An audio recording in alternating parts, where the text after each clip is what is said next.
designed as a breakout vehicle, as the war turned against Germany, the Tiger was used defensively, ambushing columns of Allied tanks, causing absolute havoc. A single Tiger in an advantageous position with an experienced crew could devastate enemy formations, vastly outnumbering it.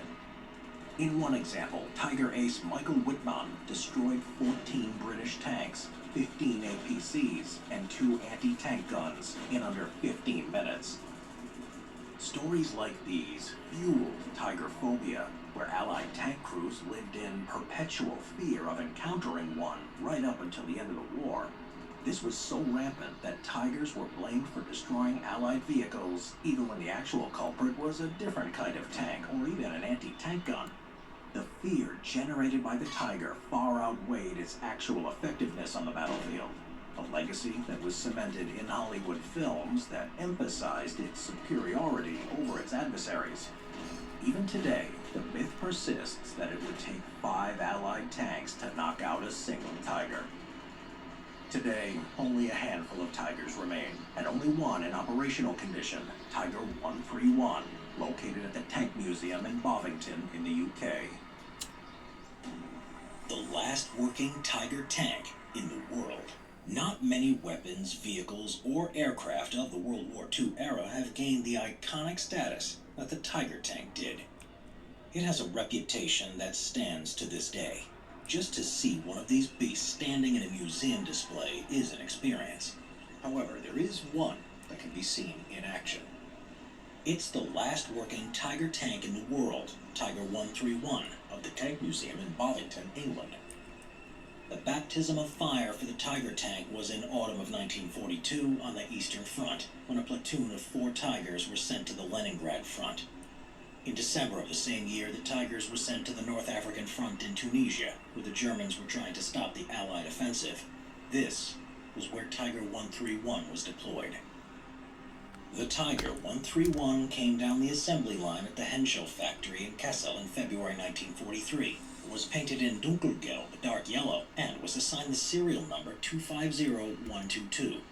Along with the other Tiger tanks, 131 was mounted on a railway carriage and transported to the port of Trapani, Sicily. Over there, they embarked on Seibel ferries, a motorized raft used by the Germans for transport. The final destination was Tunis, North Africa. Once the tanks arrived in Tunis in mid-March, they had their narrow tracks mounted for transport by railway removed and replaced with wider ones, intended for use on the soft terrain of the desert.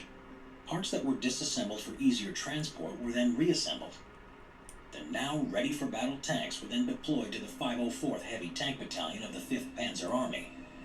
Tiger 131 was deployed to the 1st Company, 3rd Platoon, as the first tank of the platoon commander, hence its 131 designation, which was painted red on both sides of the turret. The first task for Tiger Tank 131 and its 1st Company was to reinforce the German positions at the Sfax-Magnasi area. By now, the Tunisian campaign was in its final stage. British and American troops were advancing towards the city of Tunis, the last stronghold of the Axis in Africa. On April 21st, in order to withhold the advance of the British Army, the Germans launched Operation Lilac Blossom. The aim of the operation was to counterattack the British advancing from the region around the hill called Jebel Jaffa. Tank 131 was just one of the tanks that participated in the operation in what was to be a decisive battle. For Tiger 131, the war ended right there and then during the last German defense before the Tunisian capital.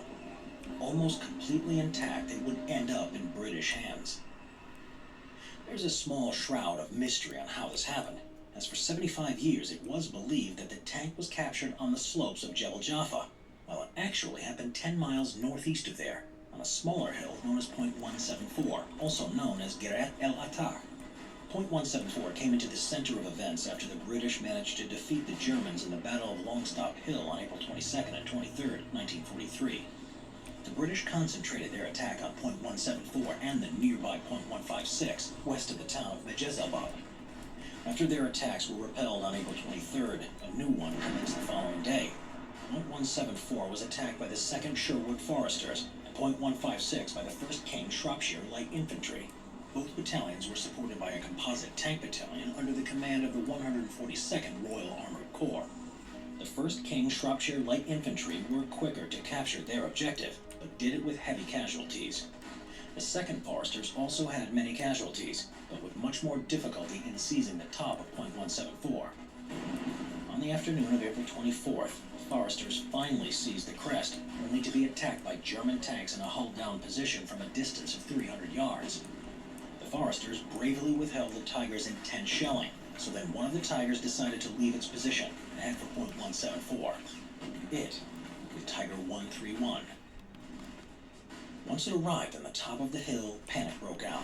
The tank was fired upon from all sides. Infantrymen were firing bursts from their small arms and projectiles from their anti-tank Piats. Some of the Foresters managed to capture a French 75mm gun and started firing on Tiger 131. Finally, the supporting Churchill tanks of the B Squadron of the 48 Royal Tank Regiment and the ad hoc squadron of the 142 Royal Armored Corps opened fire from the neighboring hill, Point 151. In this raining hail of bullets and shells, Tiger 131 suddenly stopped. One of the shells hit the Tiger's gun barrel and ricocheted into the turret ring and jammed the turret. Another shot then impacted the turret lifting plug, disabling the gun's elevation device. Then a final 3rd shot hit the loader's hatch, deflecting shrapnel into the turret. The crew of the Tiger, probably wounded and panic-stricken, decided to evacuate the tank. There was a doubt as to whether it was a shell from the French 75mm gun or from the Churchill's 6-pounder gun that disabled the turret. The latest research by experts from the Tank Museum at Bovington showed that it was most likely the shell from one of the Churchills from Point 151 that stopped the tank. Even today, impact damage from 57mm shells and .303 bullets are evident on the tank. The Foresters remained on Point 174 for the next 6 days, along with the captured Tiger 131. On May 7th, the 104th Army Tank Workshop arrived at Point 174 and recovered the Tiger from the battlefield. After it was repaired and put back into working order, the tank was towed away to Tunis on May 24th, which by that time was liberated by Allied troops. The German cross was removed, and a shield of the 1st Army and the Diabolo of the 21st Army Tank Brigade were painted at the front of the hull. While in Tunisia, it was displayed to King George VI and Prime Minister Winston Churchill, who desired to see this beast of a tank. The captured Tiger Tank 131 was a magnificent war trophy for the British, who decided to transfer it to England. The tank was driven to Ophelia Harbor, saves me ferried to there. Bizerta on August 3, 1943. In Bizerta, the tank embarked on the SS Empire Candida and sailed to Bonn, from where it was transferred to Glasgow on board the SS Ocean Strength. It finally arrived in the UK on October 8th. In the UK, Tiger 131 started a new life. Before it was taken to the Department of Tank Design in Chertsey, Surrey, it was displayed at the Horse Guards in London, and even had a public display tour around the country. The show, however, didn't last long, as experts from the tank department laid their hands on it, subjecting it to thorough examination. The tank was stripped of the majority of the important parts, such as its engine, gearbox, and many others. It was in such a condition that it was ultimately put aside, as by the end of the war an interest in further research was lost. Finally, on September 25, 1951, the tank was handed over to the Tank Museum at Bovington. Over there, Tiger 131 spent almost 4 decades at the museum as a static display, until a team of restorers decided to bring it back to life. In a highly demanding project, Tiger 131 was stripped to pieces with the majority of its original parts returned